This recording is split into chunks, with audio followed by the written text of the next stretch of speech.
फिर हमारी टाइट हो रही है। मैं एक बैठ करते हैं, बैठ उड़ा दे, बैठ करते हैं। चलो आओ रावण आवरा गिली गिली चू।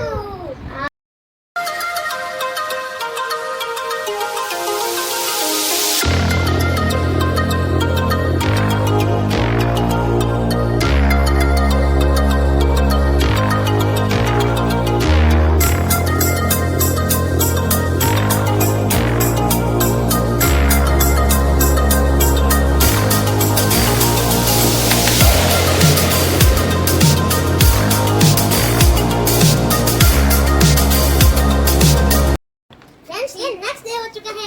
हमारा ये बैलून सूख चुका है। आउटलाइन बनाने में इसलिए हमको याद है, हमको सिरे से का काटना था डॉक्टर कहते हैं।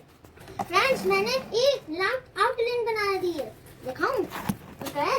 ये कहां है? हां ये व्यवहार अपनी देखो ये। अब आगे बढ़ते हैं अगले स्टेप पर आ चुके हैं। मेरे पास कुछ घास पड़ी थी ऊपर, वो हम असली लगा रहे हैं, असली सॉफ्ट हो, जैसे बर्ड्स हो वो सॉफ्ट हो जाए। ये हमारे पास दो थ्रेड थी, इनको बांधने के लिए कोई डेकोरेशन का सामान था। फ्रेंड्स किसका अच्छा लग रहा है, इसका क्या मेरा? बताओ। मैं अभी सुबह उठा हूँ और इधर एक बर्ड सो रही है और इधर भगवान के नेस्ट में कोई भी नहीं है।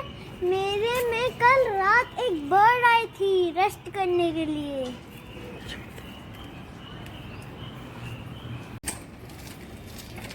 लॉकडाउन में बैठकर बर्ड्स के लिए इतना तो कर सकते हैं, हाउस खाना पीना तो कर सकते हैं। मैंने जो वेस्ट मटेरियल पड़ा था उससे मैंने एक हाउस बना दिया बर्ड्स के लिए। आज खाना पानी सब कुछ दूंगा।